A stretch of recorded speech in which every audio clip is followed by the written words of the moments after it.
Hi అండి, అందరికీ నమస్కారం అండి. ఫ్రెండ్స్, ఇప్పుడు అందిన వార్త తీర్పు విడుదల. సుప్రీంకోర్టు సంచలన తీర్పు అంటూ అప్డేట్ అయితే రావడం జరిగిందండి.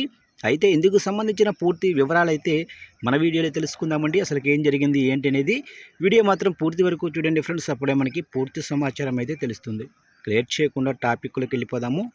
ఇక బహిరంగ ప్రదేశాల్లో వీధి కుక్కల బెడద మనుషుల ప్రాణాలకు ముప్పుగా పరిణమించినప్పుడు ఉదాసీనంగా ఉండటం రాజ్యానికి సాధ్యం కాదని మంగళవారం సుప్రీంకోర్టు ఇచ్చిన తీర్పు ప్రభుత్వాలకు, జంతు ప్రేమికులకు కళ్ళు తెరిపించాలి.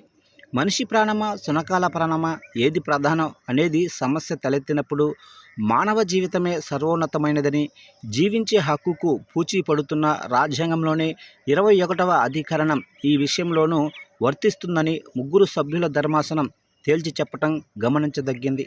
గతంలో సుప్రీంకోర్టు ఇచ్చిన ఆదేశాల తర్వాత జంతు జనన నియంత్రణ నిబంధనలు సవ్యంగా అమలైతే ఈ సమస్య ఉత్పన్నమయ్యేది కాదు. కానీ ప్రభుత్వాలు, మున్సిపాలిటీలు, ఇతర స్థానిక సంస్థలు నిరాసక్తంగా, నిర్లిప్తంగా ఉండిపోయాయి. దాని పర్యావసమే తాజా తీర్పు. ఇక గ్రామాలు, పట్టణాలు, నగరాలన్న తేడా లేకుండా జనావాసాలన్నింటా శునకాలు తారసపడతాయి. విద్యా సంస్థలు, ఆసుపత్రులు, క్రీడా మైదానాలు, విమానాశ్రయాలు, రైల్వే స్టేషన్లు, బస్టాండ్లు, మతపరమైన ప్రదేశాలు, పర్యాటక కేంద్రాలు ఒకటేమిటి, ఎక్కడికెళ్ళినా కుక్కల బెడద తప్పటం లేదు. అవి సవ్యంగానే ఉన్నాయా, ప్రమాదకరమైన జబ్బులతో ఉన్నాయా అని ఆరా తీసేవారు ఉండరు. వాటి నియంత్రణ కర్తవ్యమని భావించే యంత్రాంగం ఎక్కడా కనపడదు. అలాగని వాటిని బంధించి అత్యంత క్రూరంగా చంపటం కూడా పరిష్కారం కాదు. అనుకోని దురదృష్టకర సంఘటన జరిగినప్పుడు మున్సిపల్ సిబ్బంది కుక్కల వేట మొదలు పెట్టడం సద్దుమణిగాక ఊరుకోవటం రివాజుగా మారింది. మున్సిపల్ సిబ్బంది చర్యలు తీసుకున్నప్పుడు, ఎవరైనా వాటిని విషాహారంతో చంపినప్పుడు జంతు ప్రేమికులు రంగప్రవేశం చేసి కేసులు పెడతారు. ఎల్లకాలము ఇదిలా కొనసాగుతూనే పోవటం సరికాదు. ఎక్కడోకక్కడ అడ్డుకట్ట పడి తీరాలి. ఇక కుక్కల బెడద వల్ల ఎదురయ్యే సమస్యలు తక్కువేమీ కాదు. ఒక అంచనా ప్రకారం మన దేశంలో దాదాపు 8 కోట్ల వీధి కుక్కలున్నాయి. ఏటా 1.5 కోటి నుంచి 2 కోట్ల వరకు కుక్క కాటు కేసులు నమోదవుతున్నాయి. తెలుగు రాష్ట్రాల్లో ఈ ఏడాది తొలి త్రైమాసికంలో దాదాపు 1,50,000 కేసులు నమోదైనట్లు అంచనా. తమిళనాడు, కర్ణాటకలో ఈ సంఖ్య 4.5 లక్షల వరకు ఉందని గణాంకాలు చెబుతున్నాయి. ఇక ర్యాబిస్ వ్యాధి బారిన పడి దేశవ్యాప్తంగా ఏటా 20,000 మంది ప్రాణాలు కోల్పోతున్నారు. మరో ఆశ్చర్యకరమైన విషయం ఏమిటంటే, ఏటా ప్రపంచవ్యాప్తంగా కూడా సంభవించే కుక్కకాటు మరణాల్లో మన దేశం వాటా 36%. అందుకే ప్రమాదకర కుక్కలకు కారుణ్య మరణం ప్రసాదించవచ్చని, అంత ప్రమాదం లేదని, వాటిని జనావాసాల నుంచి తొలగించాలని తీర్పు స్పష్టం చేసింది.